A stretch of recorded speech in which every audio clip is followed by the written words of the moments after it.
మరణాత.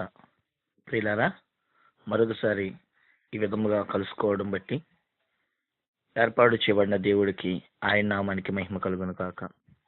ఈరోజు దేవుని వాక్యాన్ని విందాం. గలతీలకు రాసిన పత్రిక 6వ అధ్యాయము 7వ వచనం. గలతీలకు రాసిన పత్రిక 6వ అధ్యాయము 7వ వచనం.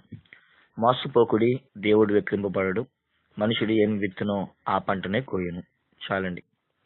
మనుషుడు ఏమి విత్తునో ఆ పంటనే కోయును. ఇక్కడ దేవాతి దేవుడు మనతో మాట్లాడడానికి ఇష్టపడుతున్న వారు ఉన్నారు. చదవబడిన లేఖనములో 3 విషయాలు కనబడుతున్నాయి. విత్తబడే విత్తనాలు, విత్తే వ్యక్తి, విత్తబడే స్థలం.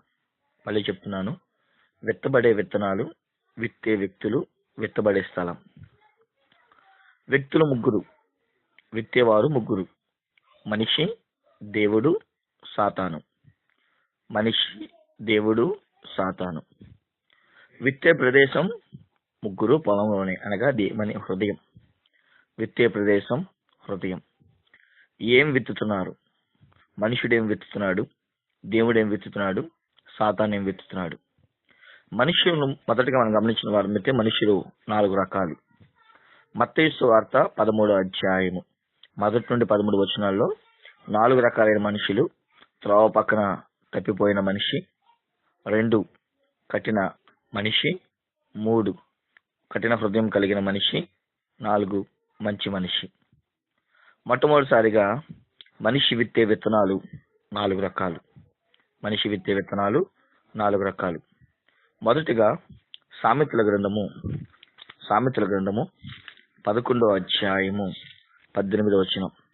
సామెతలు 11:18. అక్కడ భక్తిహీనుల సంపాదన వారిని మోసము చేయను, నీతిని విత్తువాడు శాశ్వతమైన బహుమానము నందును. నీతిని విత్తువాడు, వాడు కోసే పంట శాశ్వతమైన బహుమానము. 1 నీతిని విత్తుట.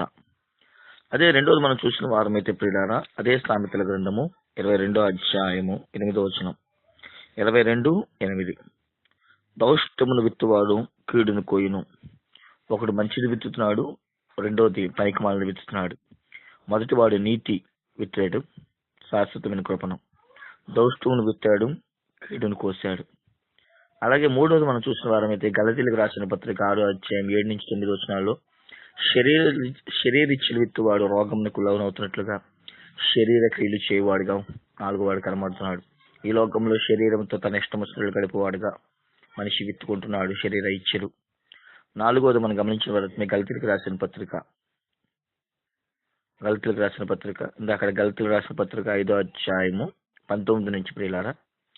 అలాగే రెండవది చివరిది గలతీలకు రాసిన పత్రిక 5వ అధ్యాయం 22 వచనంలో ఆత్మ ఫలముల గురించి మనకు కనబడుతున్నాయి.